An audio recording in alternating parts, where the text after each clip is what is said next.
Hello and welcome to this video. In this video, I'm going to be sharing with you the 4 ladders of wealth creation. Now, if you're watching this video, you are probably interested in the idea of generating wealth for yourself, for your family, for whatever reason, financial security, supporting your loved ones, living the lifestyle that you want, freedom. All of those things are very, very good. But before you can actually build wealth, you need knowledge. Knowledge is the cornerstone of building wealth. And in today's video, I'm going to be sharing with you the 4 ladders you need to think about if you are intent and really serious about building wealth. You need to understand the knowledge so that you can then apply that knowledge and put it into action regardless of where you are along this ladder. So let's dive into this. So the first ladder of building wealth is exchanging time for money. So we all start here. So everybody starts in this place, exchanging your time for money. And this is, your hourly job or your salary job, and you are clocking in the time and they're paying you 10, 15, 20, $25 an hour. Now, unfortunately, most people do not actually leave this ladder, which is quite unfortunate because this is just the lowest rung of the ladder, and it's very comfortable, of course, in some sense, but also it comes at a cost. And the cost is that you are helping someone else to build their business. You're helping someone else to build their future. And we all start here, so there's nothing wrong with being here, but what I would say is wrong is staying here forever. Now, if you don't want to build wealth, and if you just want to slave away for somebody for 30, 40, 50 years and then go retire, in quotes, when you can even enjoy your retirement money, then maybe this video is not for you. But if you're like me, and if you're like most other people I know, you want to start building wealth for yourself from today as soon as you can. You don't want to slave away for somebody. You want to build something for yourself and for your future generations' wealth. And that is exactly what we're talking about here. So to succeed in this stage, however, you need to be reliable, you need to show up, and you need to learn on the job. And that's the only requirement for you to be successful when you're working a hourly or a salary job. Now, this hourly or salary job, it could really be anything, right? It could be, working at Starbucks or working at a coffee shop, or it could even be like working as a doctor and getting paid by the hour. You're still in the same rank, even though you're making significantly different amount of money. But the problem is that you don't have your freedom, you don't have your you don't have independence, if you will, and that is not a good indicator for someone who wants to build wealth. So the first step and the first ladder is exchanging time for money, trading time for money. You want to get out of this ladder as soon as possible, and that time could be different for different people, but you want to leave this ladder as quickly as you can. The next ladder is you want to own your own service business. Now, in the first ladder, what you're doing is you're working on your skills of being reliable. You are also building specific skill set to help you do that job. You can take that skill set that you're building and then apply that to own your own service business. So when you're owning a service business, you have more control over your price, which means you can choose how many clients you work with. You can choose how much you charge for your service, which means you have some control over your level of income. So to a large extent, though, you're still either working on a project basis or you're working on an hourly basis, but you have more control over your price, which means that you can now dictate how much more revenue or how much more money you make in this ladder of owning your own service business. What does that look like? So for example, maybe in the first ladder of working for a company, you are working for a marketing company that does website building for their clients, for example, and you've honed the skill of building a website. You can now take and apply this skill and start your own service-based business, offering the same service, but in this time around now, you can now control how many websites you build, who you built it for, and how much you charge for building that price, for building the website. So do you understand the relationship now between just working for somebody and having your own service-based business? You can have the same skill that you had in the first ladder, transfer it to ladder 2, but then have it under your own name, which what Naval Ravikant calls accountability. So having a service under your own name, which means that if something goes wrong, you're on the hook for that. But of course, it means that when something goes well, you impress a client, you do really well, that will all come back to you, which means you can charge your price and you can of course make more money. So ladder 2 is really good. The better your solution and the better the service and the bigger the problem you're able to solve in this ladder, the more money you can charge, which makes it very, very incentivizing and really, really cool.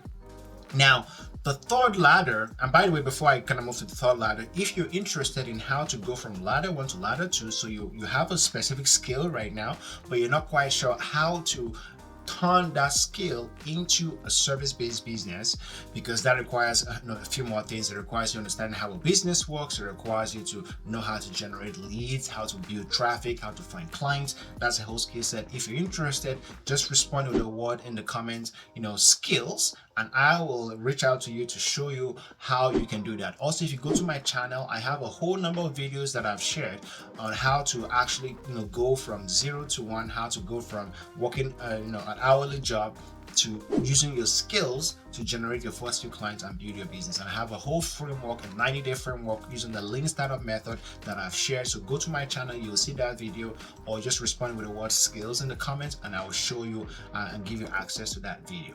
So the third ladder is digitizing your product. So that really comes into the territory of what I call leverage. So leverage is taking one unit of input and using a combination of things, which I'll talk about in a minute, to turn that one unit of input into 10 units of output. So using one effort to get 10x results, and that's what leverage is, and that's what you're doing in this third ladder. You've built the skill working for a company. You've now started your own service-based business, charging people charging these people under your own name to basically deliver the service of the skill that you've learned in ladder 1, which is what we are in ladder 2.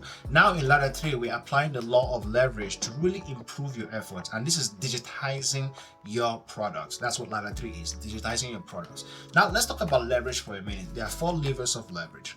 We have labor, which is hiring people. We have capital, which is raising money or borrowing money. We have code, which is using software, and we have media, which is using social media as we know it.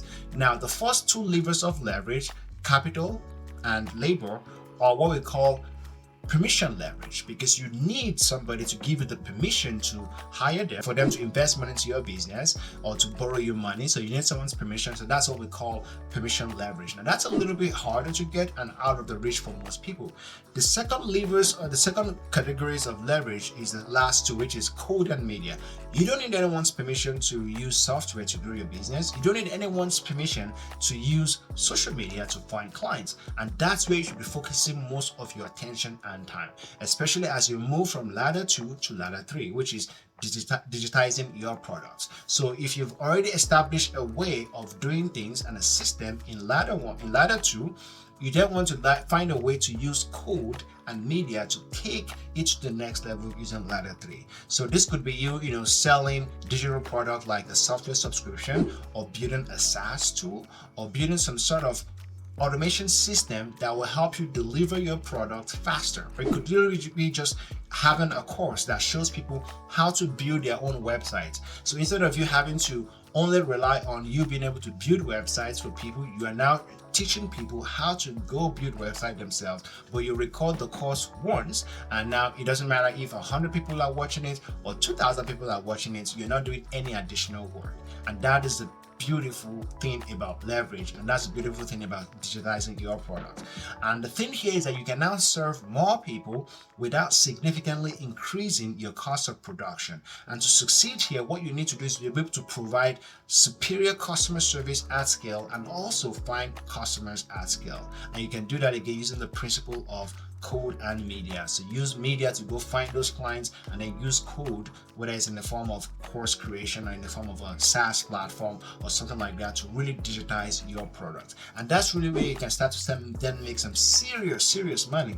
Because imagine if you can serve 1,000 people without having to work more hours, then of course you can scale that business very quickly, compared to ladder 2, where you're still kind of trading your time for money because you actually have to produce the work. Now, of course, in ladder 2, you can probably increase your output by hiring more people, but of course that comes with its own headache and some cost for that, which is fine, and that's part of the whole process of growing a business.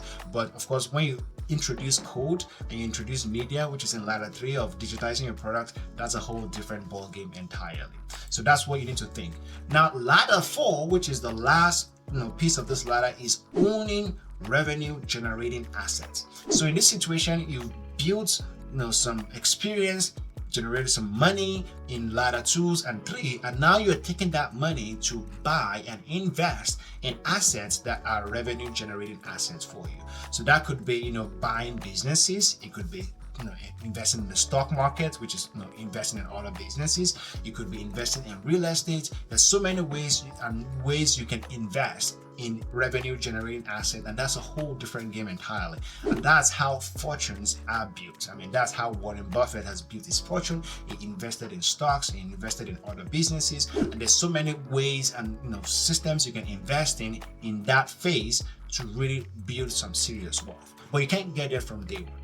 We have to start from somewhere. So let's kind of recap where we are again. The first level is, trading your time for money at a hourly job or a salary job. Second step is, having a service-based business where you take the skill in your day job and then use that skill to then build a service-based business. And then the third level is digitizing your service-based business, finding a way to use code and media to really automate your business such that even if you serve 1,000 more people or 10,000 more people, it won't take any extra time from you because you're using leverage points to really serve those people. And the last fourth ladder is owning a revenue generating business, taking all that money from level 2 and 3 and investing that in the businesses, investing that in or in stocks or in the stock market, and there's so many vehicles to do that. So those are the 4 ladders of wealth creation. I hope you understood this, and I hope that you can apply this into your own business regardless of where you are. By the way, if you're interested in moving from ladder 1 to ladder 2 or from ladder 2 to 3 or 3 to 4, respond in the comments with the word skills, and I'll be able to reach out and share with you some more additional resources I've put together to help you move across those ladders. And I hope you've enjoyed this video. If you like this, subscribe. Of course, subscribe for more like this. I do a lot of videos like this where I share some of my ideas and knowledge, and I'll see you in the next video.